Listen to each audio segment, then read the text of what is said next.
ओम शांति। ओम शांति। ओम शांति। ओम शांति। ओम शांति। ओम शांति। बहुत सुंदर गीत हम सब ने अभी सुना। ब्रह्मा तेरी कुर्बानी हमें सिखाती है बेहद का वैराग्य। ब्रह्मा बाप समान बनना है।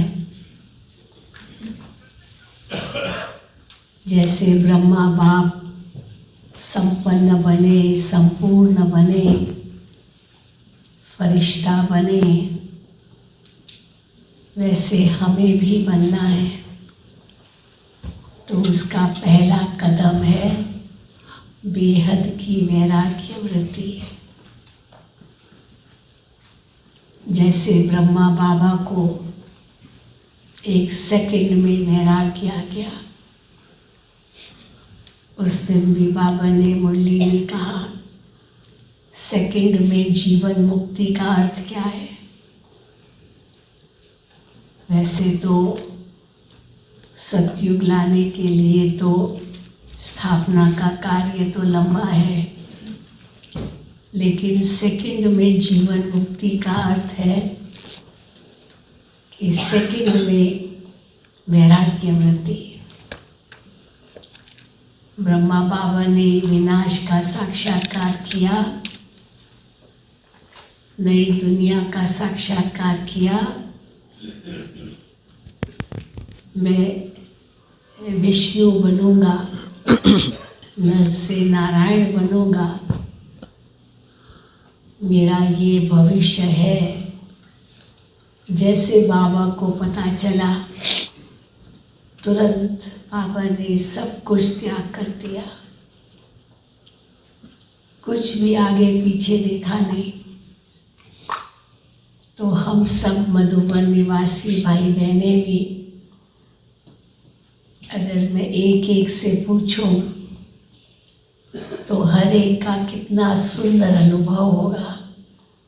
कैसे इस सब धक से छोड़ दिया, क्या नहीं विस्तार होगा। आप सबका एक एक का अलग अलग अनुभव होगा, लेकिन आप सब ने धक से स्वाहा कर दिया, त्याग कर दिया और बाबा के पास आ गए, बाबा के बन गए, बाबा की गोद ले ली और जीवन मुक्ति के हकदार बन गए। लेकिन फिर बाबा ये भी सावधान करते हैं कि माया छोड़ेगी नहीं। आज तो बाबा ने बहुत सुंदर बात कही मुरली में, तुम्हारी अब सुनवाई हो रही है। माया ने तुम्हें बहुत दुख दिया, बहुत भटकाया, लेकिन अब तुमने क्या कहेंगे, भगवान की कोर्ट में केस दाखिल किया है। और भगवान तो यही कहते हैं कि ईश्वर के घर में देर है लेकिन अंधेर नहीं है। तो देर भले हुई, लेकिन देर भई दुरुस्त। आधा कल्प से तो हम दुखी थे, भक्ति में हम भटक रहे थे, दर दर ठोकर खा रहे थे, दुखों को झेल रहे थे। और अब बाबा ने अपनी गोद में बिठाकर सब दुखों से दूर कर दिया है। लेकिन फिर भी बाबा कहते हैं, जैसे तुम भगवान के बनते हो तो माया छोड़ती नहीं है, माया पछाड़ती है। ईर्ष्या होती है माया को या रावण को कि ये मेरे मुरीद, मेरे ग्राहक, ये भगवान के पास क्यों जाते हैं। तो दुखी भी हुए, लेकिन कहाँ जाना है ये पता नहीं था। पुकारते भी थे। आप में से बहुतों ने बहुत भक्ति की होगी। हाँ, जिन्होंने बाबा का बनने से पहले बहुत भक्ति की वो हाथ उठाओ। अच्छा, इन्होंने की, बहुत भक्ति की। अच्छा, बहनों ने नहीं की? नहीं, सहज ज्ञान मिल गया। लेकिन बाबा ने सबसे पहले जैसे खुद एक सेकंड में एक धक से सबको छोड़ दिया, आप सबने भी ऐसे ही किया बाप समान। तो पहला कदम तो आपका बहुत सुंदर रहा। लेकिन फिर जैसे बाबा कहते हैं कि चलते चलते, हाँ, जैसे वैद्य दवाई देता है तो धीरे धीरे जो इतनी क्रॉनिक बीमारी हो गई है, इतनी घर कर गई है विकारों की बीमारी, वो कहीं न कहीं उथल खाती है। और फिर हम बाबा को कहते, बाबा ये क्या, हम अज्ञान काल में भी ऐसे हमको सोच नहीं चलते थे, ये अचानक क्या हो गया, बाबा के हम बन गए, सब कुछ छोड़ आए, ये अचानक क्या हो रहा है। तो बाबा कहते हैं कि बच्चे ये होगा। जैसे वैद भी कहता है कि वो क्रॉनिक है ना, बहुत घर कर चुकी है, वो उथल खाएगी, इसलिए घबराओ नहीं, लेकिन जड़ से खत्म हो जाएगी। इसलिए ये वैराग्य वृत्ति हमारी सदा ही रहे। पर बाबा ने इतना सहज करके दिया है, सन्यासियों की तरह हमको नहीं बनाया। हाँ, बेहद के वैरागी होंगे तब तो बेहद के सन्यासी भी कहलाएंगे, लेकिन वो सन्यासी की तरह नहीं बाबा ने हमें बनाया है। बाबा को तो और ही अच्छा नहीं लगता है कि बच्चे इतनी मेहनत करें। बहुत मेहनत की भक्ति मार्ग में, सचमुच कितनी मेहनत की होगी। अभी भी देखो कुंभ मेला, महाकुंभ होने वाला है ना प्रयागराज में, तो क्या नहीं हठ योगी आएंगे, कैसे नहीं नागे बाबा क्या नहीं करते हैं। आज भी मैं वो एक वीडियो देख रही थी कि इतनी ठंडी में एक नागा बाबा वहाँ बैठे हैं और 151 मटके ठंडे ठंडे पानी के उसके ऊपर डाला 151 ठंडे पानी के मटके उसको डाला।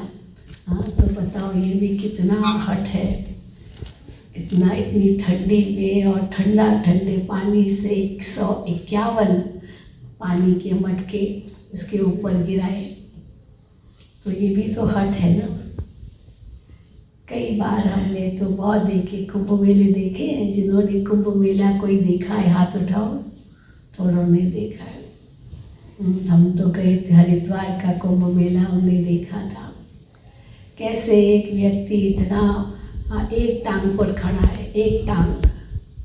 बाबा कहते एक टक बुद्धि बाबा के साथ जुड़ी रहे, और ये एक टांग पर खड़ा है, और वो एक टांग और दूसरी टांग ऐसे जुड़ी हुई है, और वो एक टांग इतनी मोटी हो गई, हाँ, क्योंकि सारा वजन तो एक टांग पर, और दूसरी ऐसी करके मतलब उस टेढ़ी करके उसको रखा है दूसरी टांग को, और वो टांग इतनी पतली हो गई, इतनी पतली लकड़ी की तरह। हाँ, देखा आप लोगों ने, किसने देखा ऐसा? नहीं देखा, पर हाँ है। तो इतना उसने कष्ट लिया होगा ना, जो एक टांग पर खड़ा रहा और वो इतनी मोटी हो गई, क्या पता कितना उस पर दर्द होगा। दूसरी एकदम लकड़ी की तरह हो गई जो मोड़ी थी। लेकिन बाबा हमें ये कष्ट नहीं देते। पंच अग्नि तपस्या जिसको बाबा कहते हैं, चार तरफ अग्नि, चार जैसे अग्नि जल रही है और पांचवा सूरज, तो ये पंच अग्नि तपस्या वो कहते हैं। और इतना पसीना निकल रहा है, इतना पसीना निकल रहा है, और उस पसीने में हाँ बैठे इतनी अग्नि में। तो बाबा हमें कोई कष्ट नहीं देते, लेकिन अगर कोई कष्ट है तो आंतरिक है, मानसिक है, क्योंकि माया पछाड़ती है। और जब तक हम संपूर्ण बने तब तक माया छोड़ती नहीं है। इसीलिए बाबा ने बीच बीच में ये बठियाँ रखवाई है। और जनवरी का महीना तो है ही इसके लिए, तपस्या का महीना। इस तपस्या के महीने में यही लक्ष्य रहता है कि हम बाप समान बने। आज तो बाबा ने एक बहुत बड़ी बात कह दी मुरली में कि देखो नौकरी करते हैं, धंधा करते हैं, तो कुछ समय फिर छुट्टी पड़ जाते हैं, हॉलिडे लेते हैं, तो वो हॉलिडे तो ऐश आराम के लिए है, लेकिन तुम बच्चों के लिए हॉलिडे है। भट्टी करते हो तो 3 दिन भर दुनिया की निगाहों से दूर, बिल्कुल दूर।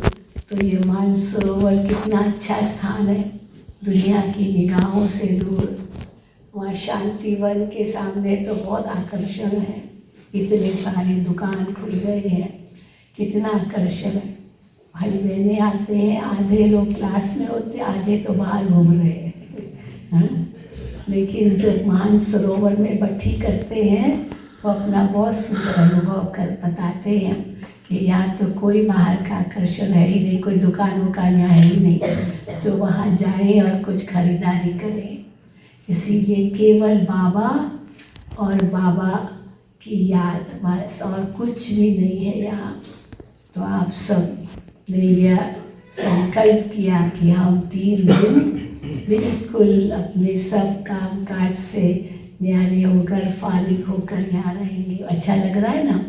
सभी को अच्छा लग रहा है ना? हाँ, ये आपकी सेवा याद आ रही है? हाँ बहने, सेवा याद नहीं आ रही है?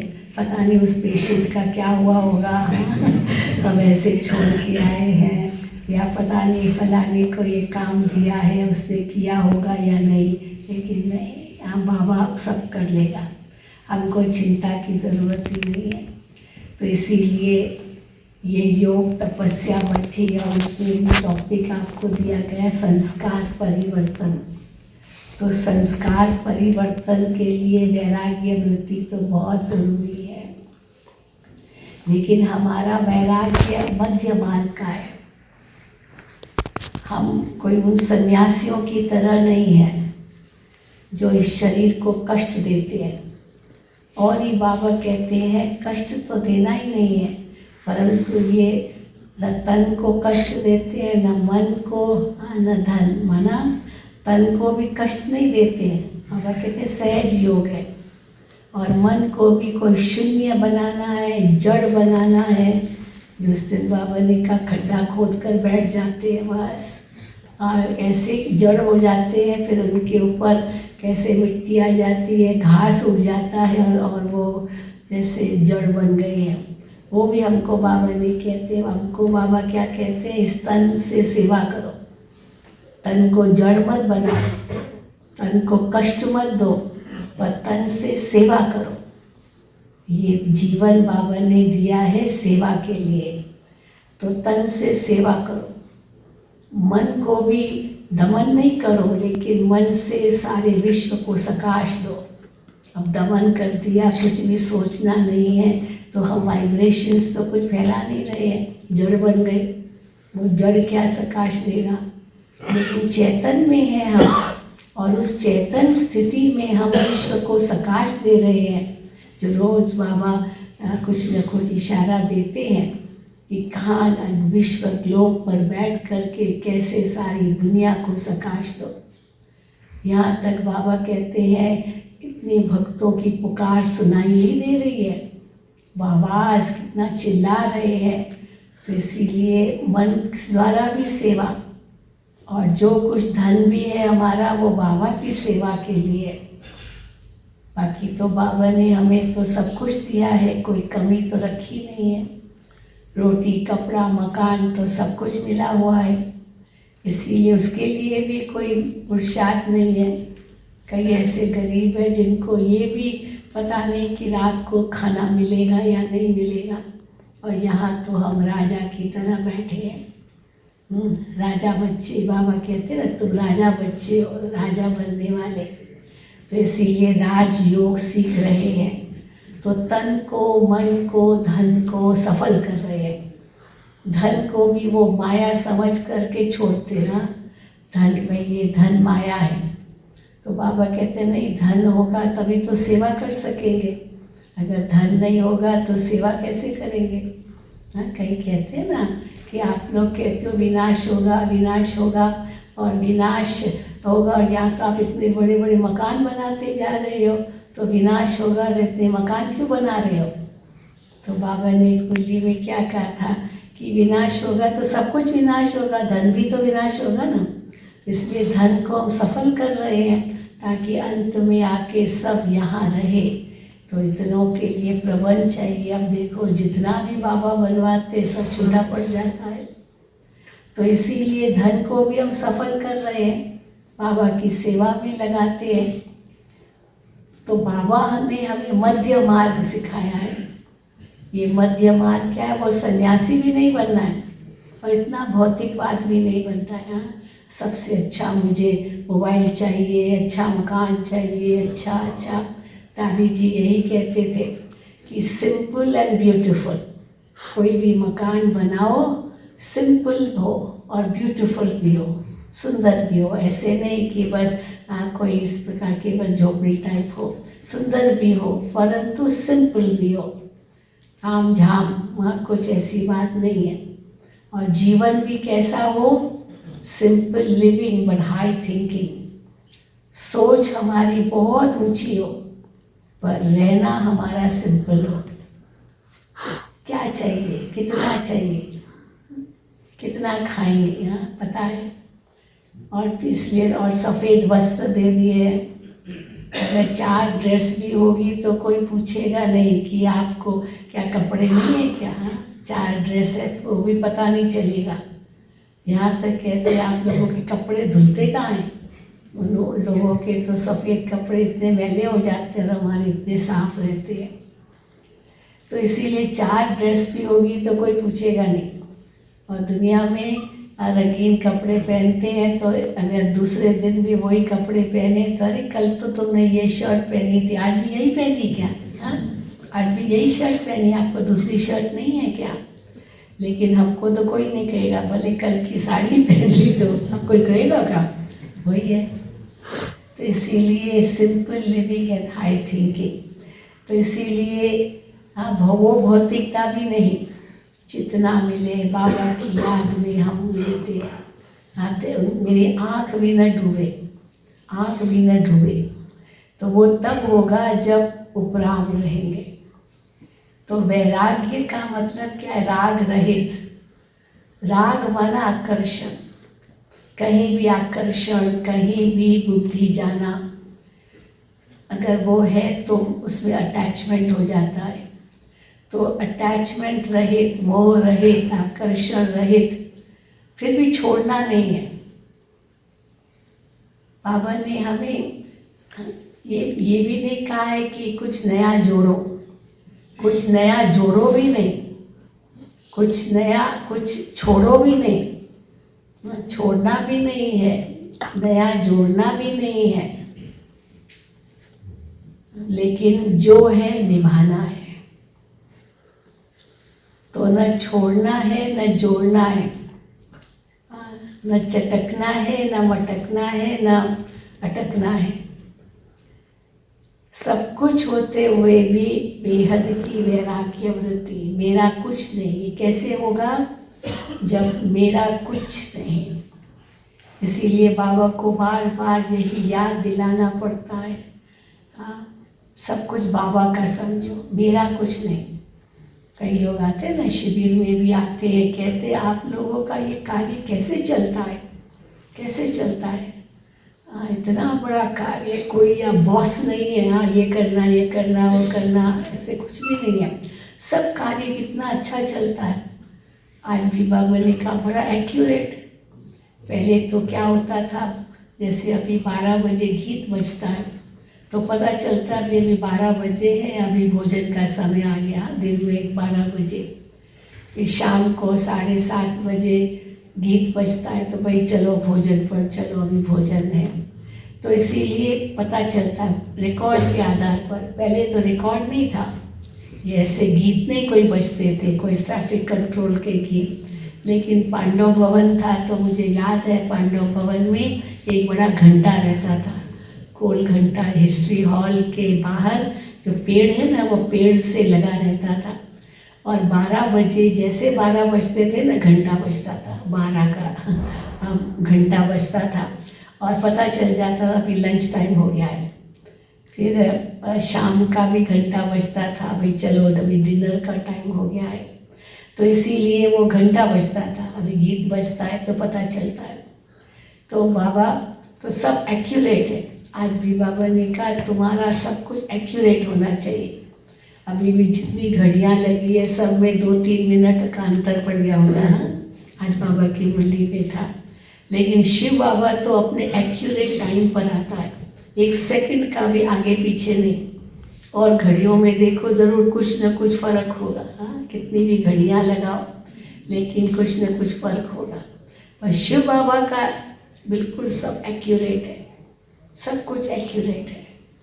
तो आप सोचो कितना एक्यूरेट है बाबा, तो हमें भी क्या बनना है, इतना ही एक्यूरेट। तो एक्यूरेट का मतलब क्या है?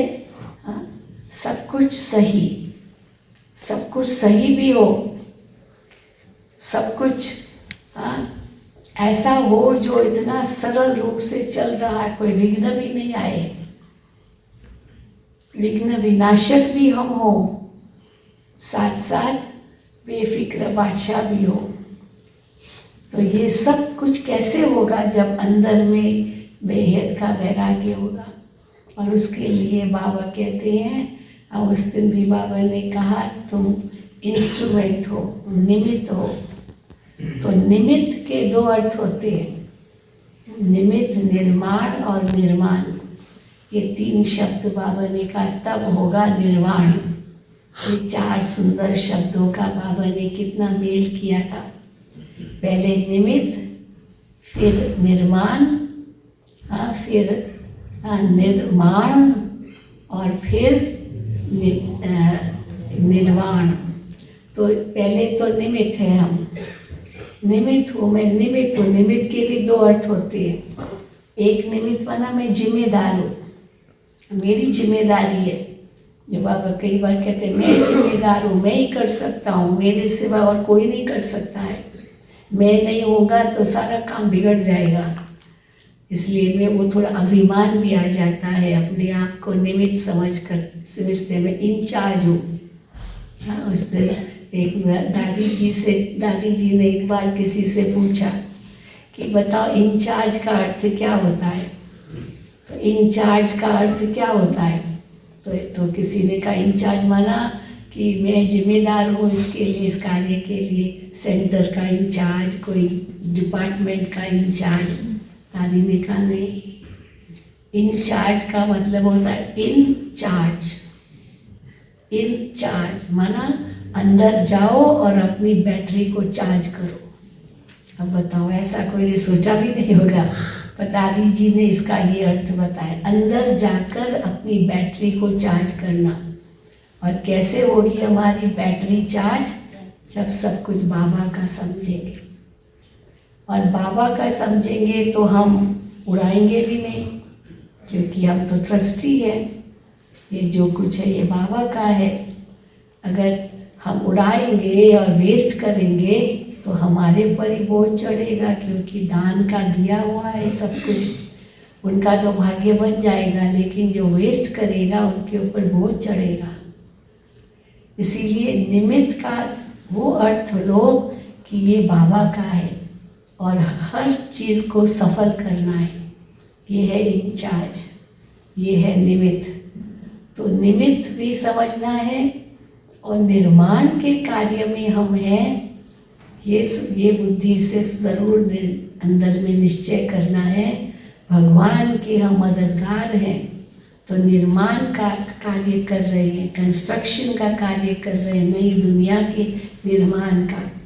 और उसके लिए मुझे इतना निर्माण बनना है, नम्र बनना है।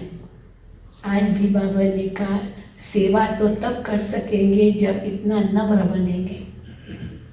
ज़ुबान में मिठास होगी, मिठास अगर ज़ुबान पर है तो ऑटोमेटिकली हर शब्द वरदान बन जाएगा।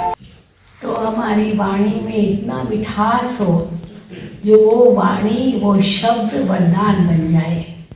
आप बाबा की मुरली सुनते होंगे, देखते होंगे, पढ़ते होंगे। बाबा की मुरली में चाहे बाबा थोड़ा स्ट्रिक्ट भी होते हैं, फिर बाबा पर तो उसको भी इतना प्यार से सुनाते हैं जो हमें बुरा नहीं लगता है, बुरा नहीं लगता है। भले चाहे कितना भी बाबा कहे, कुछ भी हमें स्ट्रिक्टली बोलते हैं, लगता है जैसे धर्मराज की मुरली है, लेकिन वो भी हमें प्यारा लगता है। क्यों प्यारी लगती है?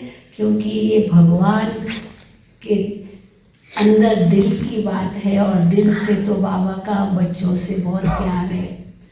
तो किसी ने हमसे पूछा तो यहाँ कार्य कैसे चलता है, तो क्या एक एक को जिम्मेदारी आप देते हो ऐसे ऐसे? कहते वो तो हम देते हैं, लेकिन यहाँ पर जो भी कार्य चलता है ये नहीं कि केवल डिस्ट्रीब्यूट करते, तुमको ये करना है, तुमको ये करना है, इतना करना है। फिर कोई कहे इसको ये दिया, मुझे ये क्यों दिया, उनको वो दिया, मुझे ये कार्य क्यों दिया। लेकिन जो कार्य मिले वो भगवान का कार्य है।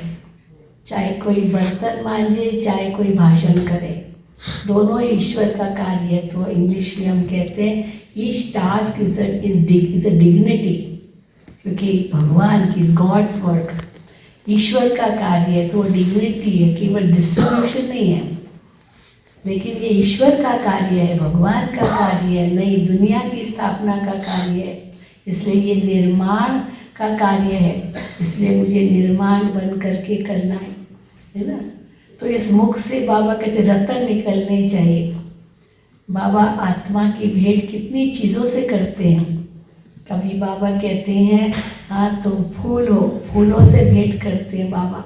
हमारी भेंट कौन से फूल है, हर एक अपने से पूछो मैं कौन सा फूल हो, तो मैं चंपा हूँ, चमेली हूँ, गुलाब हूँ, टांग हो, वैसे कोई बाबा ने दो शब्द बोले, टांगर ये ऐसे शब्द बताए।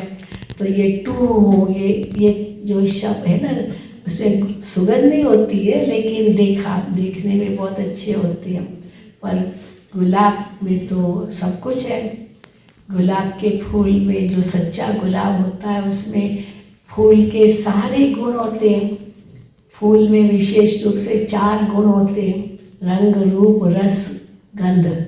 रंग भी हो, रूप भी हो, गंध भी हो, सुगंध भी हो, रस भी हो। वो तो कुछ थोड़े ही फूलों में होते हैं, लेकिन बाबा ने हमें यही कहा तुम रूहे गुलाब हो।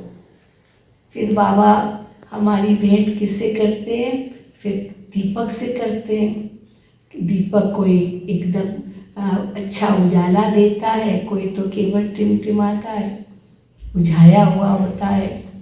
फिर बाबा कभी हमारी भेंट एक बैटरी से करते हैं। 100% बैटरी थी, कैसे अभी 0 हो रही है, एकदम बैटरी डल हो गई है। कभी उस दिन बाबा ने हमारी भेंट बादलों से की। कोई तो खाली बादल होते, कोई तो भरे हुए होते, कोई तो फिर इतना बरसते हैं, तो फिर हम बादल भी है, इतनों से भेंट की। तो बाबा हमें क्या से क्या बनाते हैं, उसका नशा अगर आत्मा में है तो हमारी बुद्धि और कहीं नहीं जाएगी, इसी में रमण करेगी।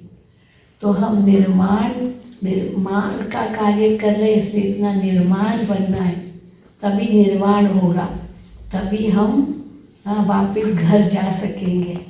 तो लक्ष्य हमारा यही हो, वापस घर जाना है, परम धाम जाना है, यहाँ रहना नहीं है। हम यहाँ घर बना करके बहुत आराम से रहे, कंफर्ट जोन में रह रहे हैं, वो तो मना नहीं है, बाबा मना नहीं करते। हर एक राजा है बाबा के घर में। मधुबन निवासी बने माना अधिकारी बने। हाँ, चाहे वो 2 महीने का मधुबन निवासी है, चाहे 20 साल का मधुबन निवासी है, चाहे 50 साल का है, वो अधिकारी बना। तो हर एक को अधिकार है जो बाबा का बनता है। वैसे भी भले वो मधुबन घर में नहीं रहता है, परंतु अपने घर में भी रहता है, तो भी बाबा का अधिकारी बन गया। स्वर्ग में तो जरूर आएगा। फिर उसके बाद है पुरुषार्थ।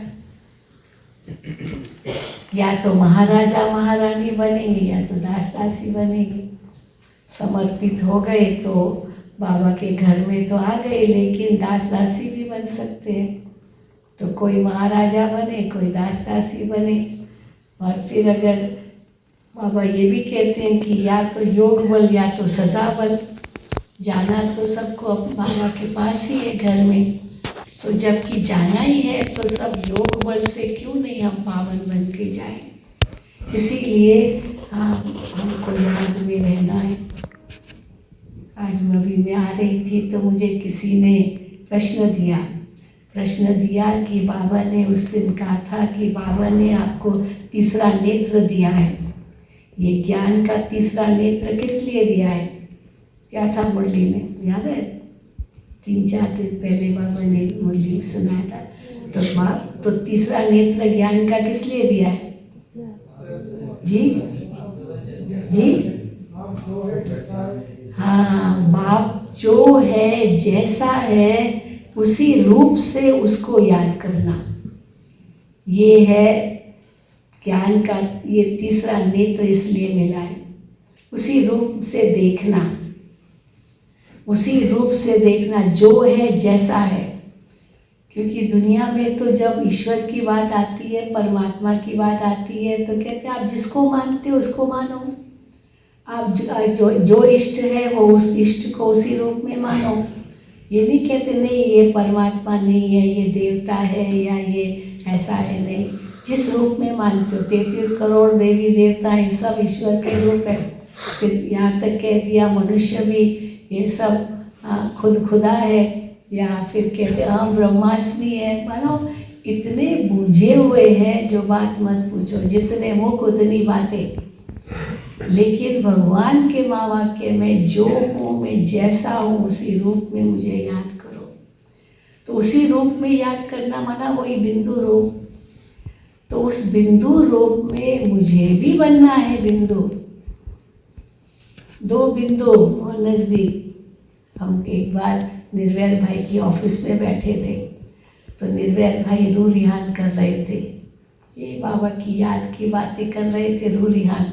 तो उनके पास 2 ये क्या बोलते हैं हम, होते ना वो पेपर वेट, 2 पेपर वेट थे, बहुत सुंदर थे 2 पेपर वेट। तो उसको कहता है मैं कई बार बाबा से जब बातें करता हूँ तो मैं ये 2 पेपर वेट एक दो के नज़दीक लाता हूँ। हाँ, ये मैं आत्मा बिंदु और ये बाबा बिंदु, और हम कैसे इतना दूर थे अभी धीरे धीरे धीरे नज़दीक आ रहे हैं, और ये बिंदु से मिल रहा है। तो ब्रह्मा तन में कैसे शिव बाबा की आत्मा, ब्रह्मा बाबा की आत्मा दोनों इतने नज़दीक है। तो मैं ऐसे विचार सागर मंथन करता हूँ। मतलब उसने अपना विचार सागर मंथन बताया कि मैं ऐसे करता हूँ। तो मैं बिंदु बिंदु से मिलता हूँ। वहाँ तो भक्ति मार्ग में कहेंगे कि भाई ज्योति ज्योति में समा गई, या बूंद सागर में समा गई। अब यहाँ समाने की तो बात नहीं है।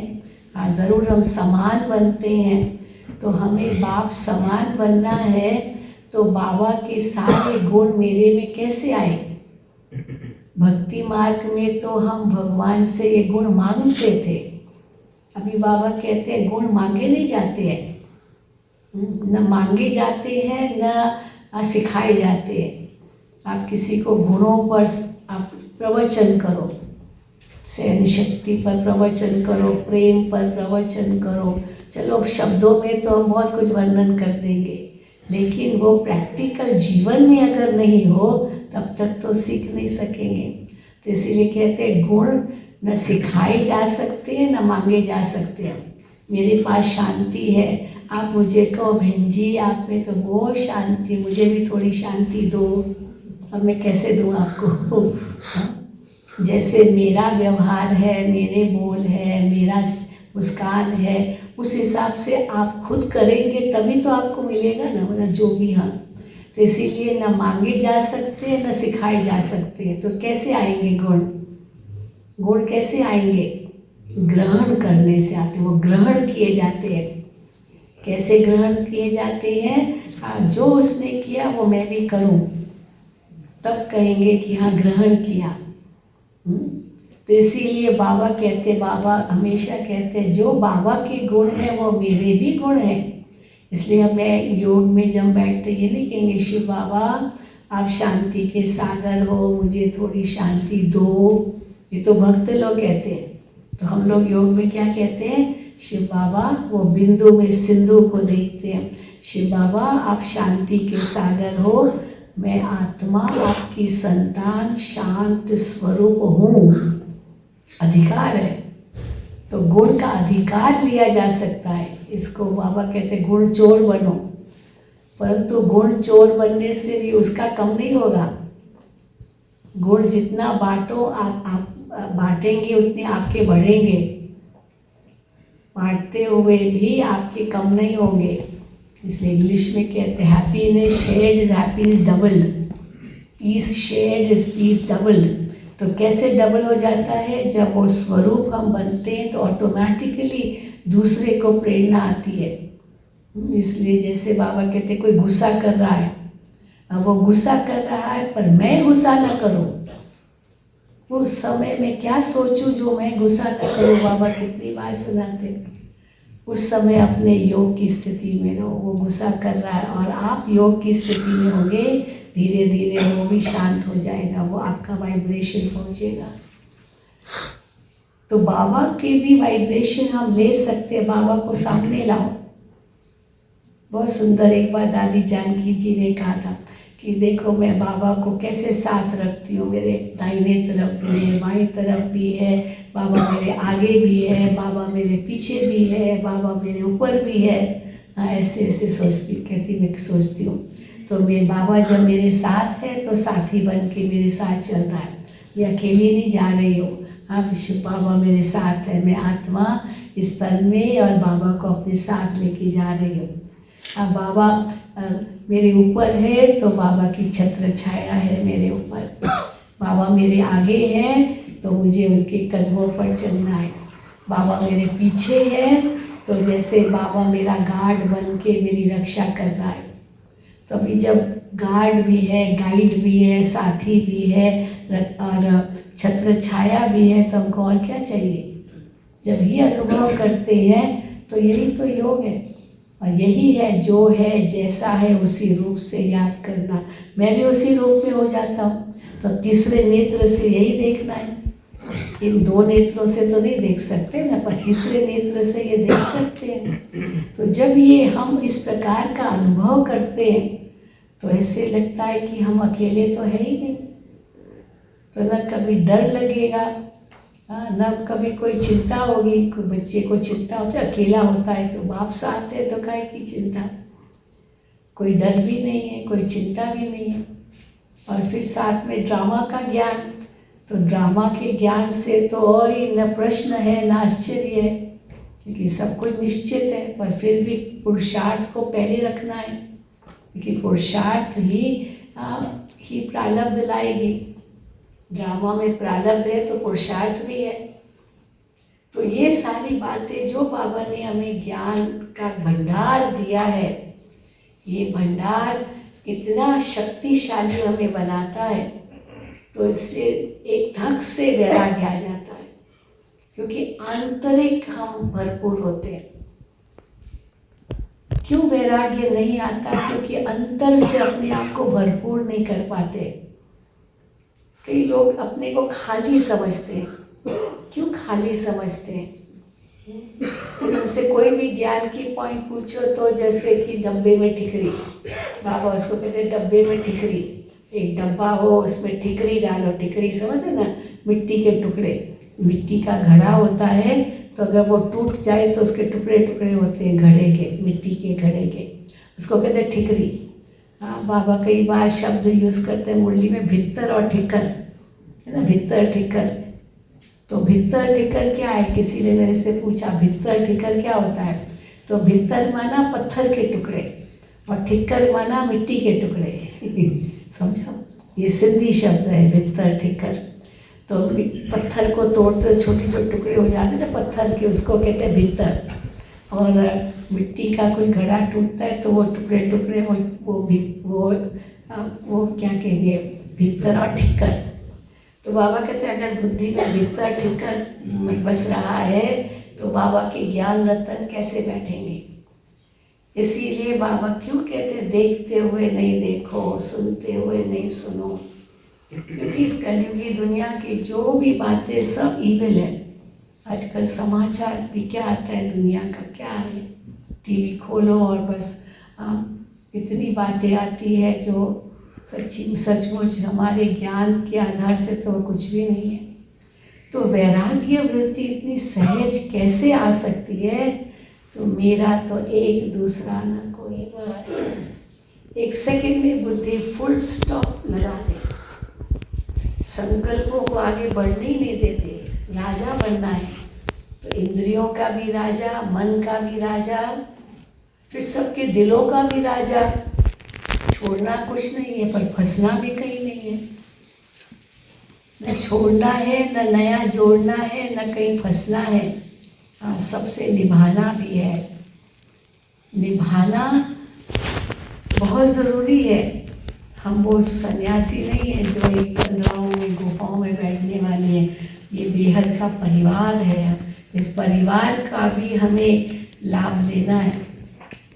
हम कोई अकेले नहीं है। इसमें कई बार मधुबन जो शब्द है ना, मधु और बन, इसमें बहुत बड़ा गहरा राज है। दो शब्द है मधु और बन। तो बन जो है ये वैराग्य की निशानी है। जंगल में सन्यासी बन जाते हैं वैरागी, वो घर बार छोड़ करके वो वन यानी जंगल। और मधु माना शहद। तो शहद जो है वो संगठन की निशानी है। एक मधुमक्खी थोड़ी ये शहद बनाएगी। मधुमक्खी संगठन में होगी तभी तो शहद बनेगी ना। तो इसीलिए हम संगठन में है, इतना बड़ा परिवार है, लेकिन इस परिवार के बीच में रहते जब चाहो एक सेकंड में न्यारी बन जाओ। इसको कहेंगे बेहद के वैरागी। बेहद का वैरागी ये भी नहीं है कि सबसे प्यार है पर फलाने से प्यार नहीं है। सबसे प्यार है। इंग्लिश में कहते हैं I love everyone except my neighbour. मुझे पड़ोसी से प्यार नहीं है, बाकी सारी दुनिया से प्यार है। अब सारी दुनिया से प्यार है तो पड़ोसी से प्यार क्यों नहीं? पड़ोसी भी तो दुनिया में आ गया नहीं। पर तो वो कैसे होगा? जो सबसे प्यार हो। उसका आधार क्या है? एक से प्यार। तो एक से प्यार माना सबसे प्यार। पेड़ को पानी देने लिए बस जड़ों को पानी दो, बस सहज। तो एक से प्यार है तो ऑटोमेटिकली उनके पूरे वृक्ष से भी प्यार है। हमको अलग अलग एक एक से प्यार नहीं करना है। तो संगठन में रहते हुए भी न्यारे और न्यारे रहते भी सबके प्यारे। इसी को कहते हैं बेहद की वैराग्य वृत्ति। इसी से ही हमारा निर्माण होगा। तो पहले निमित्त बने, फिर निर्माण के कार्य में हम लगे हुए हैं। ये बुद्धि से सोचे भगवान के कार्य में हमें, और हर कार्य एक डिग्निटी है, एक महान कार्य है, क्योंकि स्थापना का कार्य भगवान, इसके हमारे सेवा के बिना भी कैसे स्थापना करेगा। तो इसलिए मेरी भी ज़रूरत है। और फिर उसके बाद फिर होगा निर्माण। वो निर्माण होगा निर्माण से और निमित्त से, और फिर होगा निर्माण। हम सबको घर जाना है। तो हर सेकंड, जैसे आज बाबा ने कहा, देही अभिमानी बनना, अशरीरी बनना है। बीच बीच में समय निकालो। इसलिए ट्रैफिक कंट्रोल बहुत ज़रूरी है। बाबा ने कैसे रखा है यहाँ, एक एक घंटे का भी, एक मिनट का भी तो भी वो भी गीत बजता है। मधुबन में तो कितना सहज आजकल आप हर एक के मोबाइल में भी है, लेकिन ये प्रैक्टिकल में चाहिए, तब हम कहेंगे हमारी बुद्धि सब तरफ से पड़ी। पर यहाँ रहते भी अगर हम लौकिक का सोचते, उसका सोचते हैं, तो बाबा कहते फिर वो बेहद की वैराग्य वृत्ति नहीं है। आप हुए मर गई दुनिया। बाबा की मुरलियों में इतनी सुंदर सुंदर बातें आती। कल परसों भी बाबा की मुरली में था, मरना तेरी गली में, जीना तेरी गली में, मिट जाएगी ये दुनिया तेरी गली में। तो बाबा की गली के बाबा कहते गले में, गली नहीं गले में। तो मरना तेरे गले में, जीना भी तेरे गले में, सारी दुनिया बाबा के गले में, मना सब मिट गया बाबा के बंद करके। तो इसीलिए इतना बेहद का वैराग्य चाहिए, बुद्धि कहीं भी न जाए। देखते हुए नहीं देखो, सुनते हुए नहीं सुनो, बस। तो यहाँ इस भट्ठी से ये प्रतिज्ञा करके जाना, नया साल शुरू हो चुका है। इस नए साल में हमें क्या करना है? संतुष्ट बड़ी भी रहना है, बाबा ने ये भी कहा। तो हर मुरली से कुछ न कुछ लो और ये मेरे अंदर धारणा हो। तो यहाँ आपको टाइम है, अपनी सेवाओं से यहाँ न्यारे हो, मुक्त हो। 2 दिन हो गए, कल तो फिर वापस ही जाएंगे आप। लेकिन जो समय मिला है आज का, शाम का भी समय, उसमें अपने ऊपर पूरा ध्यान और अपनी कमियां कमजोरियां स्वाहा करो। कई विदेशी हमसे पूछते हैं इसको हम यज्ञ क्यों कहते हैं? वो यज्ञ बाबा के मुरलियों में आता है। यज्ञ का मतलब क्या है? तो यज्ञ का मतलब उसमें स्वाहा करना है, स्वाहा करना है, स्वाहा करना है। तो इस यज्ञ में हमें स्वाहा करना है अपनी, मेरी कमियां कमजोरियां, अवगुण, ये जो भी है ये सब स्वाहा। तो पर कौन सी है पहले वो भी तो देखना होगा ना, कि ये मेरे अंदर कमजोरी है। किसी दूसरे से भेंट मत करो, उसके अंदर भी कमजोरी है तो मेरे अंदर भी होगी, तो क्या फर्क पड़ता है? नहीं, वो जो करेगा वो पाएगा। अब मेरी कमजोरी मुझे मिटानी है। अगर भेंट करनी भी है तो अपने से ही भेंट करो, दूसरे से भेंट नहीं करो। अगर दूसरे से भेंट करेंगे या तो ईर्ष्या आएगी, या तो द्वेष होगा, या तो हीनता की भावना आएगी, या तो अभिमान आएगा अगर दूसरे से भेंट किया। तो इसीलिए भेंट किसी से नहीं करनी है, किसी से भी नहीं। हर आत्मा स्वतंत्र है, हर आत्मा का अपना अपना पार्ट है। और जब ये पाठ हम महसूस करते हैं, साक्षी दृष्टा भी सहज हो सकते हैं। और जब साक्षी दृष्टा हम हो जाएंगे तो ऑटोमेटिकली मन शांत हो जाता है।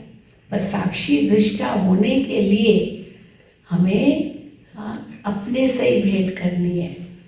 कल से आज मेरी स्थिति अच्छी है, आज से कल और अच्छी हो जाएगी। उससे मेरी स्थिति अच्छी है, दूसरे से भेंट नहीं। उससे मेरी स्थिति अच्छी नहीं है, वो भी भेंट नहीं।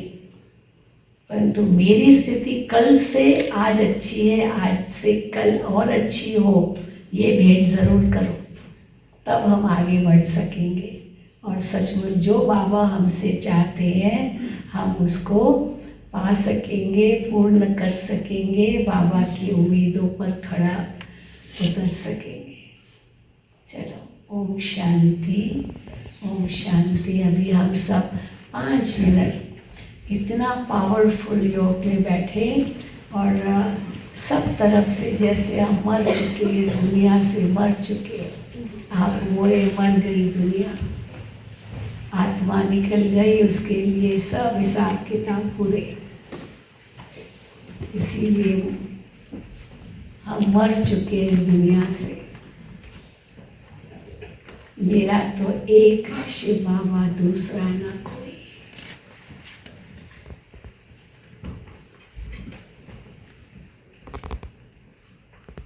ऐसे हल्के हो जाओ, न्यारे हो जाओ।